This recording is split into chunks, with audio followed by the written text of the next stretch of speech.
Hello everyone, welcome to my channel. ನಾನು first time cooking video ಮಾಡ್ತಾ ಇರೋದು.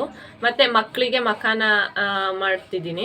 ಮಖಾನ ಒಂದು ವೆಯ್ಟ್ ಗೈನಿಂಗ್ ಫುಡ್ಡು. ಸೊ ಅದನ್ನು ಫ್ರೈ ಮಾಡಿ ಕೊಡೋದು ಹೇಗೆ ಅಂತ ಹೇಳ್ಕೊಡ್ತೀನಿ.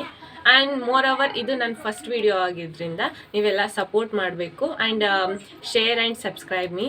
ಹಲೋ, 1 ಕಪ್ ಆಗಷ್ಟು ಮಖಾನ ತಗೊಂಡು ಅದು 2 ಪೀಸಸ್ ಆಗಿ ಕಟ್ ಮಾಡಿ ಅದ್ರಲ್ಲಿ ವಾಮ್ ಇದೆಯಾ ಅಂತ ಚೆಕ್ ಮಾಡ್ಕೋಬೇಕು. ಮತ್ತು ಒಂದು ಪಾನಿಗೆ ಸ್ವಲ್ಪ ತುಪ್ಪ ಹಾಕಿ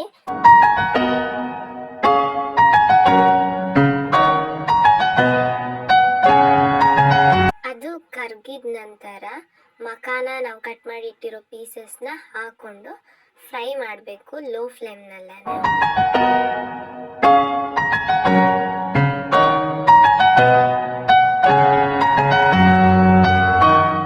ಸ್ವಲ್ಪ ಫ್ರೈ ಮಾಡ್ಕೊಂಡ್ಮೇಲೆ 1/4 table spoon pepper powder, 1/4 table spoon salt ಮತ್ತು 1/4 ಟೇಬಲ್ ಸ್ಪೂನು ಜೀರಾ ಪೌಡರ್ ಹಾಕ್ಕೊಂಡು ಫ್ರೈ ಮಾಡ್ತಾ ಇರಬೇಕು.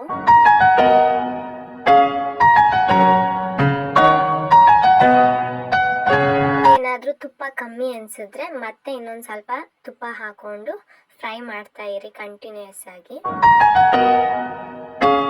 ಫ್ರೈ ಮಾಡಿಬಿಟ್ಟು ಒಂದು ಪೀಸ ಎತ್ಕೊಂಡು ಸ್ವಲ್ಪ ಕಟ್ ಮಾಡಿ, ಅದು ನಾಯ್ಸ್ ಬಂತು ಅಂತ ಅಂದರೆ ಅದು ಬೆಂದಿದೆ ಅಂತ ಒಂದು ಬೌಲಿಗೆ ಟ್ರಾನ್ಸ್ಫರ್ ಮಾಡಿ. ಮತ್ತು ನಮ್ಮ ಬುಜ್ಜಿ ಕೊಟ್ಟಿದ್ದೆ ಅವ್ನು ಟೇಸ್ಟ್ ನೋಡೋದಕ್ಕೆ, ಅವ್ನು ಚೆನ್ನಾಗಿದೆ. And thank you for watching.